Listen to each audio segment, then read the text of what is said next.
So this presentation is for colleagues and supervisors, and it's on the topic of data management at Biscayne National Park. There we go. Okay, so we're talking about lionfish here. They're a big problem in the park, something we've been doing a lot of science on for the past 5 or 6 years. And one of the bottom lines is BNP collects a ton of data.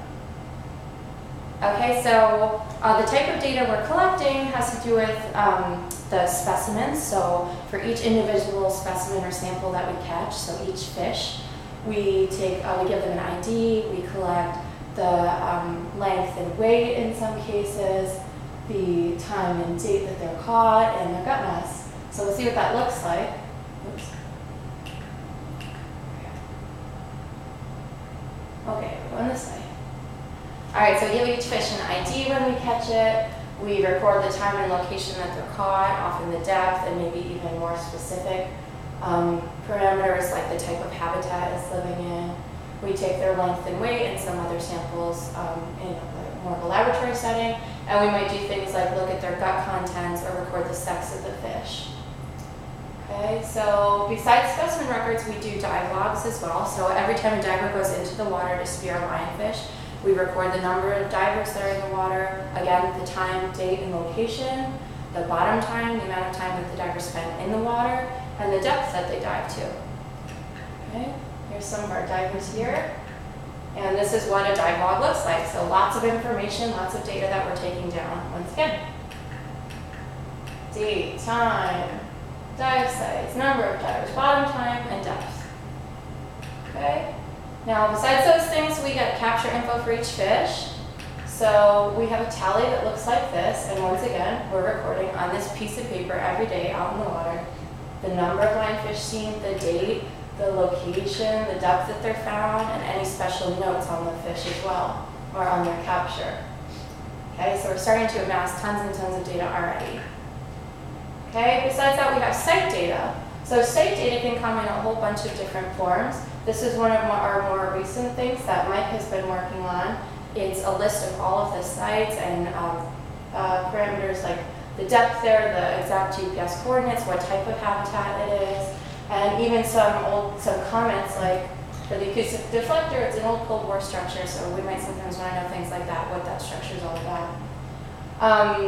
Down in the lower left here, you have this is called the High Potential RLP data site, and that's a listing made in prior years and worked on by prior interns to describe the sites.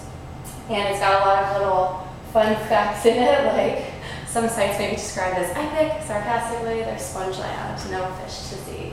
So while you do get a lot of detailed information here, it's kind of not necessarily organized in a format that's super user-friendly, because every time they go back, they will fill in a new description of the site. But that's hard to keep up with. Okay.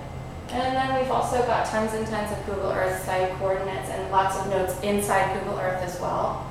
So all this site data is stored in different areas, and it can be interpreted. Then we've got lots of photos of all the fish we've caught over the years, and it includes things like physical abnormalities. So here's a fish with some really weird short spines. Here's our dorsally challenged friend. Here's a tail nub. Okay, we've got record breakers. We take photos of the largest and the smallest specimens that we find at the park. We look at the effect of stings, and we've all been stung once or twice throughout this process. We look at fish behavior as well. So we've got photographic records of a lot of this stuff as well.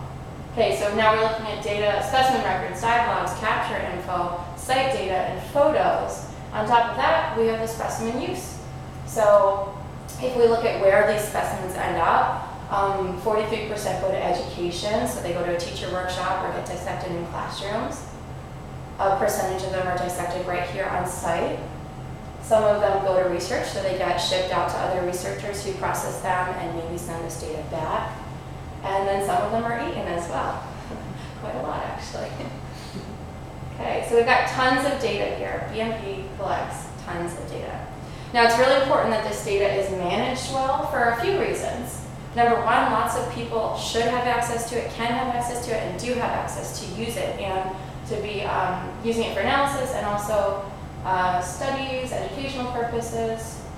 Okay, the amount of data and the variety, as you just saw, is very complex. And our record of the lionfish invasion is very comprehensive. We've been taking records of lionfish caught here in the park since 2009, since the first one was seen. And we record information on just about every fish that we have ever caught. So we do have a pretty interesting comprehensive record of the invasion in the park. And that itself is one other reason to be preserving and managing the data well. Okay, here's the current state of our data, the state of the data. All right, so this is one of the main data sheets that we use. This is a personal data sheet that's used for my personal research project. Lots of detailed information there. So date, time, IDs for the fish, locations, GPS coordinates, and if you notice on the bottom, there's even tons and tons of sheets involved in that. Okay, so that's complex. Here's one of our main data sheets that records the IDs of every single fish and some more general information about them. Here's our lionfish tally sheet that's in paper form, our dive logs in paper form, our site data in various forms, our photo records, and on top of that, 1,000,000,001 Excel spreadsheets that each person has made when they analyze the data, fix errors, go back and forth. So we've got all of this great information stored all over the park in 1,000,000 different formats. And it sometimes leads to this. Now here's the potential problems with managing data this way. It takes a lot of time to figure out how the system works. I know when I started as an intern last year, it took me a long time to figure out where to put which data, how to maintain each data sheet, how to use it once I wanted to take things out and start analyzing them. So it takes up time. GPS coordinates are always a big problem. When coordinates are entered in one format using symbols and letters and numbers in the same cell, it becomes very confusing and almost impossible to import them to other programs that are used to analyze spatial data. GPS coordinates. Spelling is a major problem. These are all different ways that one site in the park has been spelled in the past. And when it comes to sorting data, searching for things, it's very hard because some of the data is represented in different forms or another. Now, sometimes we make good edits to the data. Vanessa or Mike or myself or Shelby may open up the spreadsheet and say, okay, there's an error here, I'm going to fix that. And they may do it, but only on their copy of the data sheet. So it doesn't get integrated into something that everyone has access to. At the same time, there's bad edits as well. And that becomes a problem because this very important data that's collected by everyone has the potential, by accident, because of its complexity, to be deleted or arranged in the wrong way or somehow compromised.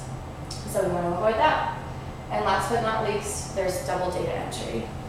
And double data entry is really scary. Oops, sorry about that. Okay, I definitely need to figure this out. I'm glad you don't know I was having trouble with that clicker. Yeah, I keep going My around. lionfish presentation is going all over the place. So double data entry is really scary because that means if I go to the main data set and type something in and I have to type it into another data set to update it there as well, it takes tons of time and work. And that can happen between multiple people doing things or multiple storage places where data is held for the same specimen. It just becomes a major problem, takes up a lot of time. And also leads to a lot of inconsistencies too. If we entered the length in this sheet and then made a mistake on that sheet, we all of a sudden have a representation of two different things and that data is going to have to be thrown away. Okay?